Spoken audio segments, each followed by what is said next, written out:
I want to challenge something that most marketing experts will not tell you. And it's not about your posting frequency on social media. That's not what's holding you back. Hi, I'm Andrea. I've spent 25 years in marketing. I've worked for agencies where we helped a bunch of business owners. I currently work at Techstars where we help a bunch of startups. And then I have my own business where I help consultants and coaches and service professionals with all of their marketing, including social media. I especially love LinkedIn just because that's a platform where I get most of my clients from. So today I'm going to show you what a lean content machine actually looks like. This is perfect for us solopreneurs that don't have a bunch of staff, that can't hire an entire marketing team. And so being lean and being quick and doing something that's easy for you to do is the best content marketing strategy on the planet. The first thing you need to do is start with, why are you posting? I know it sounds simple, but there's a reason behind this.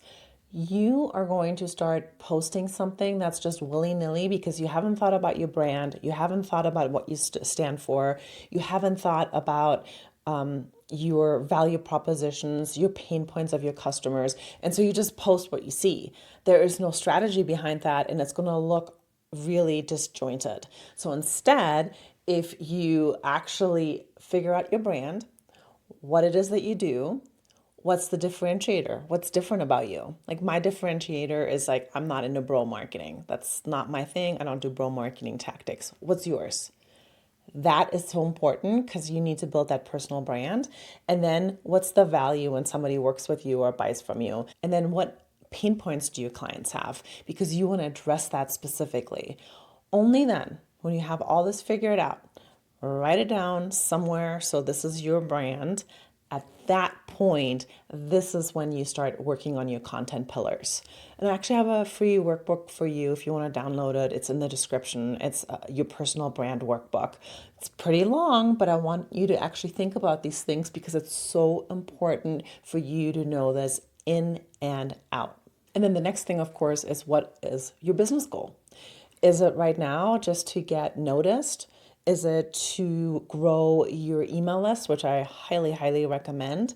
Is it that you're straight up selling? Like, what is it? Are you trying to be a speaker? But what is it? So once you have that business goal, then you really know what kind of call to actions you put on your posts. And not every post is a call to action because then it always looks like you're trying to get something from somebody. So you have to be really careful when you do what. So you can definitely say at the end of YouTube video, for example, like and subscribe, or you could ask a question in a LinkedIn post. But call to actions that say, download this, buy this, join me in this on my membership, those you have to be careful. You can't always ask for something. I always have the 80-20 rule where 80% is really the content that I'm giving to people. It's free. Take it. I want to help you. And then 20% is sales. A lot of my sales do happen though in my DMs on social media or in my email. So I send a lot of people to my email list. Number 3 is all about the algorithm. Stop trying to post for the algorithm. Yes, the algorithm is important and it changes when something really cool happens. You do want to pay attention to it, but you don't want to change your entire strategy. You don't want to change your content pillars. You don't want to change your content strategy. You want to just know that it's there.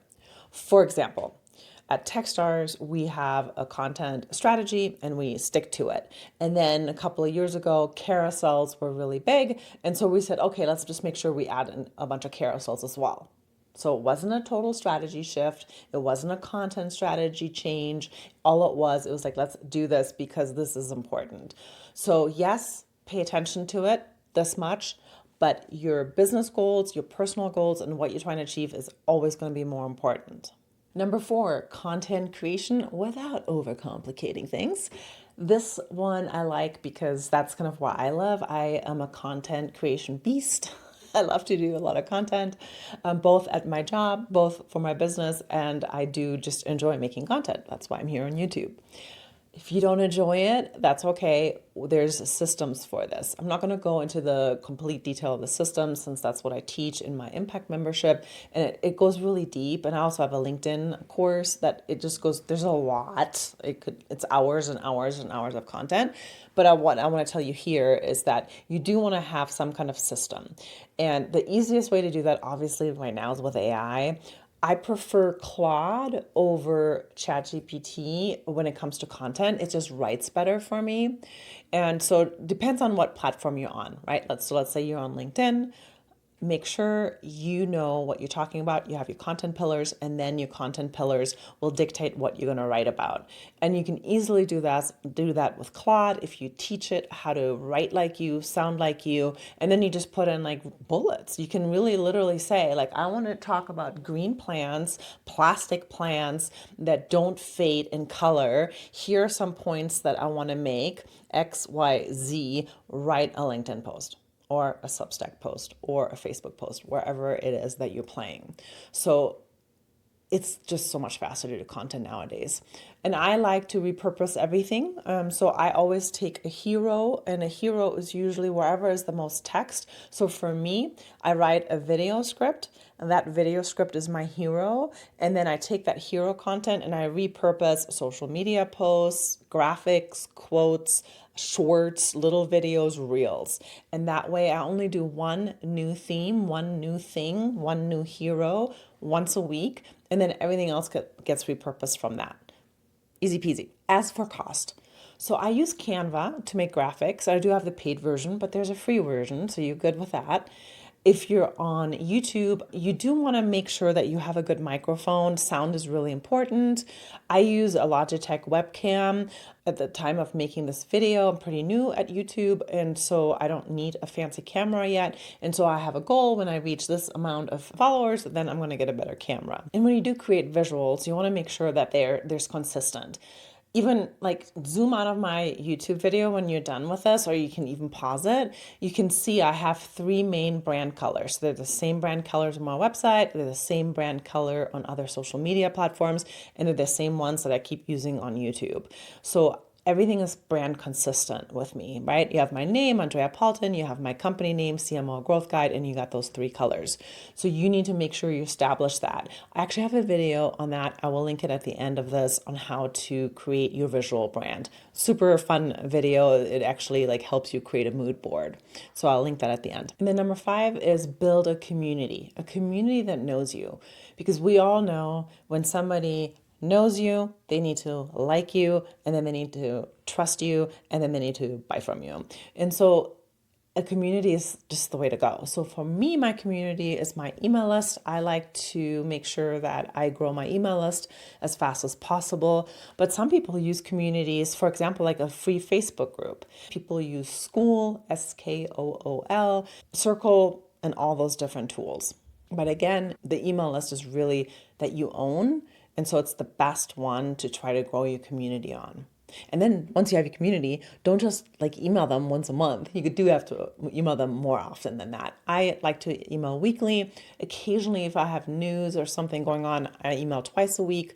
And there are some people that email literally daily. I don't recommend it. I think it's too much for you, and it's too much for the reader. So you can really figure out the frequency the way that you want to do it. And I would say start with you. What can you do? If you really can only do once a month, yeah, do once a month. I don't prefer it, but that once a month better be really long and really good. If you only walk away with one thing from this video, make sure that your social media strategy is focused on your business goals. Not on the algorithm, not on posting 30 times a day, on your business goals. All right, if you found this video useful, make sure you like and subscribe. And don't forget to check out the brand mood board. Super fun. It's a fun exercise where I give you all kinds of prompts that you can use in ChatGPT, and then create your own vision board.